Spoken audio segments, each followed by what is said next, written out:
আমার জন্য যদি তোমার মনে জায়গা না থাকে, তাহলে তোমার কিডনিতে আমার জন্য জায়গা রেখো।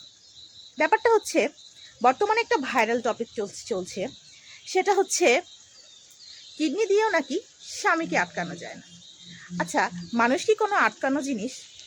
যে থাকবে সে এমনিই থাকবে, সে তোমার মায়া থাকবে, সে তোমার ভালোবাসায় থাকবে। সে কেন তোমার কিডনির জন্য তোমার কাছে আটকে থাকবে? এই জিনিসটা বোঝার মতো কিছুই নাই।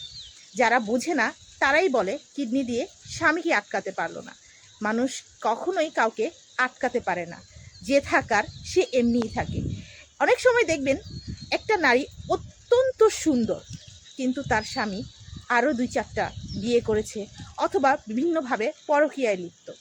তাহলে কি বুঝতে পারলেন? সৌন্দর্য কি আটকে রেখেছে? না, আটকে রাখেনি।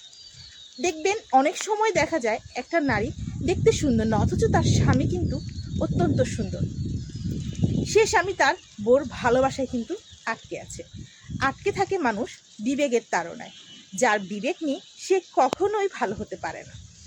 সে যে আপুটা তার স্বামীর জন্য এত কিছু করেছে, তার স্বামী বিভিন্নভাবে আপুটাকে কষ্ট দিয়েছে, বিভিন্নভাবে টাকার জন্য মেরেছে, টাকার জন্য অনেক কিছুই করেছে। আপুটা দেখতে এতটাই সুন্দর, পুরা অবাক হয়ে যাওয়ার মতো।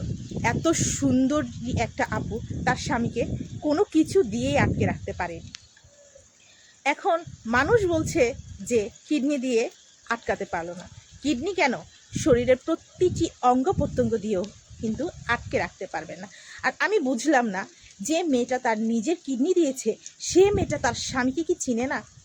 যে পুরুষ খারাপ হয় সে প্রথম থেকেই খারাপ হয়। যে পুরুষ পরকীয়া করতে পারে সে প্রথম থেকেই পরকীয়ার মতো, তার চোখই থাকবে অন্যরকম, সে নারীদের প্রতি তাকাবেই অন্যভাবে। সে আপুটা কি একটুও বুঝতে পারলো না যে তার স্বামী তার এই অবস্থা করবে? হ্যাঁ, অন্য একটা মানুষ এতটুকু বুঝতে পারে যে মা যেহেতু তোমাকে প্রথম মানে জীবন দিয়েছে, সেই আপুটার নাম হচ্ছে টুনি, টুনি তোমাকে দ্বিতীয়বার জীবন দিল। ডাক্তার এই কথা বলেছে, অথচ সেই ভাইয়াটা সেই আপুটাকেই ছেড়ে দিল কেন? এবং শুধু ছাড়েনি, শারীরিকভাবে টর্চার করে তারপর ছেড়েছে। তো যাই হোক, সবার কাছে একটাই মানে কথা থাকবে যে কখনো মানুষ টাকা দিয়ে আটকানো যাবে না, কিডনি দিয়ে আটকানো যাবে না, কোনো কিছু দিয়ে আটকানো যাবে না। আপনার ভালোবাসা দিয়েও আপনি আটকাতে পারবেন না, যদি না সেই মানুষের বিবেক থাকে।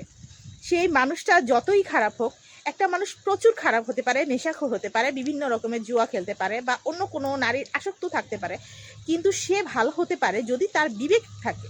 যে মানুষের বিবেক থাকবে না সে কখনোই ভালো হতে পারবে না। বিবেকেই মানুষের সবচেয়ে বড় কাজ করা।